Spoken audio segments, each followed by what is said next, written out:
Bienvenue dans cette présentation d'un projet sous CADWorks, la MOB T4. L'objectif est d'apprendre à organiser notre dessin. La présentation se base sur ma méthode. Elle n'est pas parfaite et est adaptée à mon point de vue de la conception. Cela n'a rien d'exhaustif. Le projet est une maison en ossature bois classique. Il y a un rez-de-chaussée et un étage sous comble. La maison est de forme rectangulaire. Nous allons partir des plans d'un DCE ainsi que du CCTP du lot construction bois charpente. Notre conception sera prévue pour une entreprise où la taille est faite en atelier, à la main, ainsi que l'assemblage des panneaux. Le levage se fera sur site. Pour commencer, il faut faire un détail de mur courant.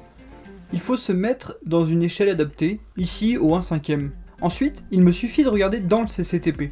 L'ossature est de 200 mm d'épaisseur. Le même article parle aussi d'un voile travaillant en MFP de 10 mm que je vais installer à l'extérieur du mur. Je n'oublie pas d'indiquer l'extérieur et l'intérieur de mon mur.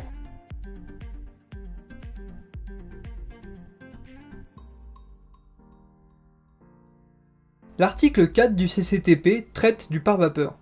Il sera donc posé sur les montants avec un latage horizontal d'anthrax de 60 cm.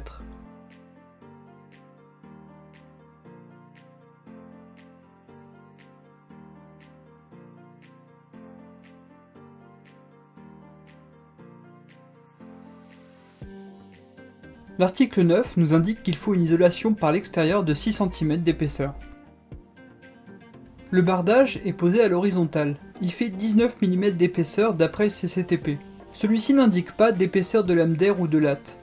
Par habitude, je vais mettre du 22 mm par 45, mais la lame d'air minimum préconisée par le DTU 41.2 est de 20 mm. Pour le bardage, je ne dessine pas lame par lame, mais je fais une surface de l'épaisseur donnée. Pour le parement intérieur, je n'ai pas accès à son CCTP. Je prends donc l'hypothèse que ce sera des plaques de plâtre de 13 mm d'épaisseur. Pour finir le détail, il suffit de rajouter des annotations horizontales pour indiquer ce qui est sur le dessin, des cotes afin d'avoir toutes les épaisseurs de nos matériaux, une cote avec la totalité de la largeur du mur, et la distance entre l'ossature et les nus intérieurs et extérieurs. On peut aussi faire le même détail sous un autre angle, ici en coupe horizontale. Cela nous sera toujours utile pour la suite. Enfin, imprimer le détail en PDF permet de mieux se rendre compte d'éventuelles erreurs. Je fais tous les détails nécessaires pour faire la vue en plan et une vue en coupe de mon bâtiment. Je fais donc toutes mes jonctions, mur-mur, mur-charpente et mur-dalle. Pour la charpente, je peux faire un prédimensionnement des pannes si je n'ai pas de section préconisée dans le CCTP. Sur le détail 6, je n'ai pas encore défini mon débord de toit. Je le ferai lorsque j'aurai fait ma vue en coupe et que je l'aurai comparé au plan de l'architecte.